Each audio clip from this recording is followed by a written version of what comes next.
রাতের ট্রেন। রাত তখন গভীর, চারিদিক নিস্তব্ধ, আকাশে পূর্ণিমার চাঁদ, কিন্তু তার আলো খুব কম। এমন এক রাতে গ্রামের ছোট্ট স্টেশনে দাঁড়িয়ে আছে সায়েম। তার অফিসের কাজের জন্য এই গ্রামের পাশের শহরে যেতে হয় প্রায়ই, আর রাতে ফিরতে ফিরতে খুব দেরি হয়ে যায়। আজও তেমনি দেরি হয়েছে, আর শেষ ট্রেন ধরতে হচ্ছে। স্টেশনে কেউ নেই, শুধু সায়েম আর এক বুড়ো গার্ডটি বসে আধো ঘুমিয়ে পড়ছে। সায়েম একটু ঘড়ির দিকে তাকিয়ে দেখে ট্রেন আসতে আর মিনিট 10 বাকি। স্টেশনটি এমনিতেই নির্জন, আর রাতে এটি আরো ভয়ঙ্কর লাগে।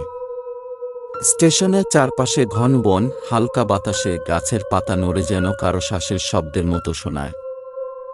হঠাৎ স্টেশনের প্ল্যাটফর্মে একটা শব্দ শোনা যায়, যেন কারো পায়ের আওয়াজ।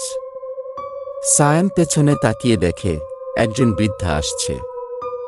তার বয়স প্রায় 70-এর কাছাকাছি, পরনে মলিন শাড়ি, চেহারায় ভয়ানক ক্লান্তি, চোখে অদ্ভুত এক দৃষ্টিভঙ্গি।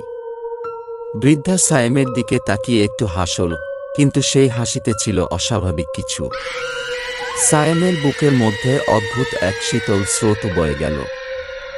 বৃদ্ধা তার পাশে এসে বসল। সায়েম কথা বলার চেষ্টা করল, আপনি কোথায় যাবেন? বৃদ্ধা কোনো উত্তর দিল না, শুধু দূরে তাকিয়ে রইল। সায়েম আর কিছু বলল না, কারণ বৃদ্ধার আচরণ তাকে কেমন যেন অস্বস্তিতে ফেলেছিল। কিছুক্ষণ পর ট্রেনের আওয়াজ শোনা গেল।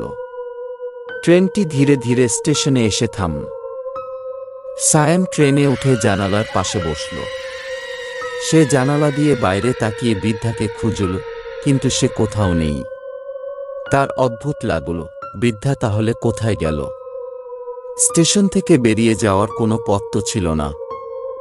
সায়েম তার চিন্তায় বিভোর হয়ে ট্রেনের জানালা দিয়ে তাকিয়ে রইল। ট্রেন ধীরে ধীরে স্টেশন ছেড়ে চলতে শুরু করল।